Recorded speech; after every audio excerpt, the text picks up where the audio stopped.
Kábíyèsí ní bí wọ́n bínú sí àwọn olórí. Wọ́n bínú, wọ́n sọ̀rọ̀.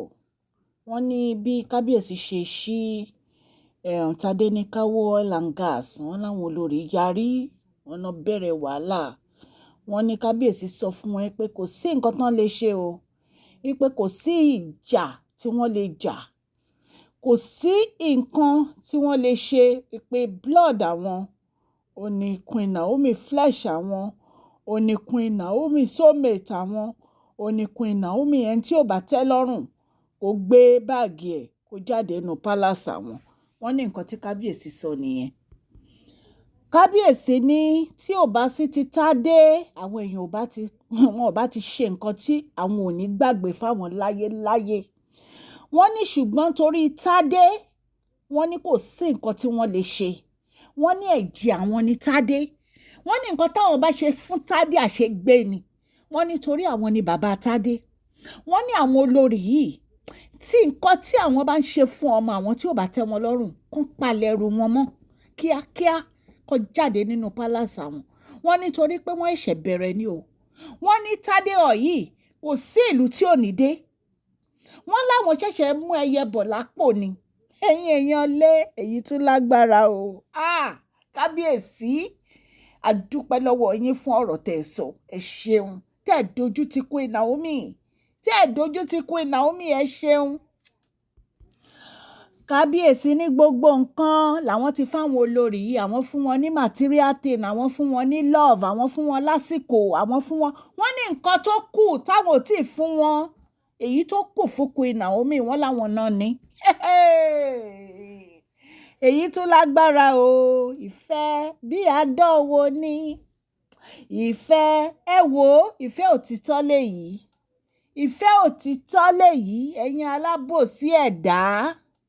Ẹ pẹ̀yìn dà, ẹ fi Kábíyèsí àti Queen Naomi sílẹ̀. Ẹ jẹ́ kán gbádùn ayé wọn. Kábíyèsí ní àtàwọn ní Queen Naomi. Wọ́n láwọn ò lè fi àtàwọn sílẹ̀ o. Àwọn ò lè fi àtàwọn ṣeré o. Wọ́n ní ṣe bí Dr. Lizzie àti Tèmítọ́pẹ́ ṣe bí ìyàwó àwọn ni. Kí ló dé tí wọ́n fight àwọn? Ó ṣe jẹ́ Ashley, Mariam àtolórí Rónkẹ́ nìkan náà fight. Wọ́n ní kí wọ́n get away. Wọ́n láwọn ò fẹ́ gbọ́. Kábíyèsí ẹ̀ṣẹ̀ ń sọ̀rọ̀ bí ọba ni. Wọ́n ẹ̀ṣẹ̀ ń sọ̀rọ̀ bí ọba. Bí ó ṣe jẹ́ kí ọba máa sọ̀rọ̀, òní Kábíyèsí sọ̀rọ̀. Ìbà o Kábíyèsí, ẹ ṣeun. Kábíyèsí ní ọba làwọn, àwọn ò bá ní àṣẹ láti fẹ́ 50 wife. Àwọn ní àṣẹ láti fẹ́ 50 wife. Wọ́n sọ fún àwọn olórí, wọ́n ní ẹ jẹ́ kí èyí kí ó wà ní orí yín.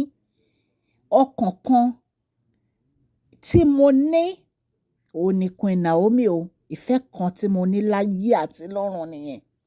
Tí ẹ bá ti lè gbà á, ẹ get out of my life. Jésù Olúwa ó ṣé o. Ó máa tóbi o. Jésù o. Ó tóbi. Jésù o. Olúwa ó ṣé. Bíbélì ní ẹni tí òun bá ti so pọ̀ kí ẹnikẹ́ni kó má ṣe yà wọ́n. Ṣé rí ojú ayé àbẹ́ẹ̀rí? Ẹ lé obìnrin kúrò nínú palace. Ẹ fẹ́ da epo sí àlá Kábíyèsí. Ọjọ́ wo lẹ rí kí Kábíyèsí wọṣọ pupa? Àbọ̀jọ́ wo lẹ rí kó wọṣọ dúdú àbí aṣọ búlù? Aṣọ aró. Wọ́n ń wọ aṣọ ara. Aṣọ àlà ni aṣọ Kábíyèsí. Pẹ̀lú gbogbo itú tẹ́ ẹ pa nínú palace Kábíyèsí. Ṣé ẹ rójú ayé àbẹ́ẹ̀rí? Ẹ kẹ́rù yín kẹ́ jáde nínú palace. The battle is over. Olórùka ti gbòrùka, ẹ jọ̀ọ́. Ẹ̀yin èèyàn lé, ẹ má bínú pé mi kì í yín, ọ̀rọ̀ yìí ká mi lára ni. Ẹ káàbọ̀ sí Mashola Gist TV. Ṣé àlàáfíà ni ẹwà gbogbo lè ń kọ́? Orúkọ mi ni Mashola. Mo máa ń sọ̀rọ̀ nípa celebrity gist, royal gist, politics àti gbogbo nǹkan tó ń ṣẹlẹ̀ ní agbègbè orílẹ̀-èdè bàbá wa ní ilẹ̀ Nàìjíríà. Yorùbá la máa ń sọ lórí channel yìí nítorí pé àṣà wa àfẹ́ gbàgbé ẹ̀ àti fún àǹfààní àwọn ìyá wa àti bàbá wa tí wọ́n ní àǹfààní láti sọ Gẹ̀ẹ́sì àti tí wọ́n gbọ́ Gẹ̀ẹ́sì. Ẹ̀yin èèyàn lé, ọ̀rọ̀ yìí ó lágbára. ọ̀rọ̀ tá à ń sọ lọ́wọ́lọ́wọ́ yìí ó lágbára ìjọ nítorí Ọlọ́run. Kábíyèsí sọ̀rọ̀ o. Wọ́n ní ẹni tí ò bá tẹ́ lọ́rùn kó jáde nínú pálásì àwọn o. Àwọn ti wí, òǹtẹ́dẹ̀ ti tẹ̀, kò sẹ́ni tó lè kọ ohùn mọ́ agogo lẹ́nu. Ọba ló ń sọ̀rọ̀, ọba làṣẹ. Ẹ̀yin èèyàn lè yìí tún lágbára.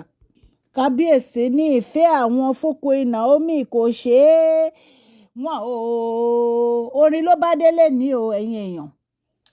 Ìfẹ́ àwọn fún Queen Naomi kò ṣeé wọ́n o. Ìfẹ́ tó tóbi tó tóbi tó tóbi ni mo ní sólólùfẹ́ mi Queen Naomi. Ìyá Tádé ní ká wò. Ọmọ tó san tó yé kébù. Kábíyèsí ni mo nífẹ̀ẹ́ ìyàwó mi. Mo nífẹ̀ẹ́ ìyàwó mi.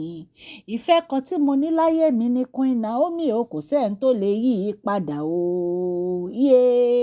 Kò sẹ́ni tó lè yí i padà o. Kábíyèsí ti sọ̀rọ̀. Wọ́n nífẹ̀ẹ́ àkan. Ìfẹ́ ẹyọ kan táwọn ní láyé àti lọ́run o ni Queen Naomi o. Wọ́n lẹ́ni tí ò bá lè dúró kó ẹ́zìtì. Ilẹ̀kùn ṣí, ẹ jáde nínú pálásì mi. Ẹ̀yin èèyàn lé ẹjọ́. Ẹ má bínú, ọ̀rọ̀ yìí ká mi lára ni o. Ẹ má bínú o. Ẹ̀yin èèyàn lé, tí Ọlọ́run bá wà lẹ́yìn ẹ̀dá, ta ló lè dá dúró? Tí Ọlọ́run bá ń gbìjà ẹ̀dá, ta ló lè dá dúró? Tí Ọlọ́run bá ń fẹ́ ṣe ohun àrà nínú ayé ẹ̀dá, ta ló lè ní kò ṣeé ṣe? Ọlọ́run ti bẹ̀rẹ̀ nínú ohun àrà nínú ayé Queen Naomi àti Kábíyèsí báyìí. Kò sẹ́ni tó lè dá dúró. Gbogbo ilẹ̀kùn tó ti tì, Ọlọ́run ti ń ṣí. Bí Ọlọ́run ṣe máa ṣí nínú ayé mi àtẹ̀yin náà nìyẹn o, ẹ̀yin ará lé. A dúpẹ́ lọ́wọ́ Kábíyèsí. Kábíyèsí ẹ ṣé o. Orí ìkúnlẹ̀ mo wà o, ẹ ṣé o. Fún ìfẹ́ tẹ ní sí ìyá Tádé ní ká wò. A dúpẹ́ lọ́wọ́ yín. Gbogbo ibi tẹ ti ń mú owó tẹ fi ń ṣe nǹkan ribìtìribìtì fún Queen Naomi, Ọlọ́run á máa pèsè fún yín. Àpò yín ò ní gbẹ láíláí. Gbogbo àwọn ọ̀tá yín, ní orúkọ Jésù ni mo gbàdúrà. Ọlọ́run á bá wa tì wọ́n mọ́lẹ̀ o. Gbogbo ẹ̀yin tẹ́ ń gbọ́ mi, gbogbo àwọn ọ̀tá yín, Ọlọ́run á tì wọ́n mọ́lẹ̀ o. Àti ọ̀tá àti tèmi náà tí mò ń sọ̀rọ̀, Ọlọ́run á bá wa tì wọ́n mọ́lẹ̀. Ní àṣẹ Ọlọ́run ọba bó ṣe máa rí nìyẹn. Ẹ̀yin náà ẹ wo nǹkan tó ń ṣẹlẹ̀. Ẹ wo nǹkan tó ń ṣẹlẹ̀. Àwọn olórí yìí, wọn ò fẹ́ kí Kábíyèsí ṣe nǹkan kan fún Queen Naomi. Kì í ṣe gbogbo wọn o. Mariam ni o àti Olori Rónkẹ́. Ṣó ti yé yín? Ṣùgbọ́n Ọlọ́run jẹ́wọ́ ara ẹ̀ nínú ayé Kábíyèsí. Ó la ojú Kábíyèsí, ó jẹ́ kó mọ̀ pé àárín ọ̀tá náà wà. Ojú Kábíyèsí là, wàhálà báwọn olórí. Ẹ̀yin èèyàn lé, bí a ṣe gbọ́ gbogbo ọ̀rọ̀ yẹn nìyẹn la ní ká mú wá fún yín. Ọlọ́run Elédùmarè á wà pẹ̀lú etí tó ń gbọ́ mi o. Ní agbára Ọlọ́run òkè òkè ní ọlá yín á máa lọ, kò ní lọ ìsàlẹ̀ láéláé. Please ẹ jọ̀ọ́ ẹ bá mi fún fídíò yìí ní thumbs up. Ó ṣe pàtàkì. Please share this video, like and subscribe. God bless you all.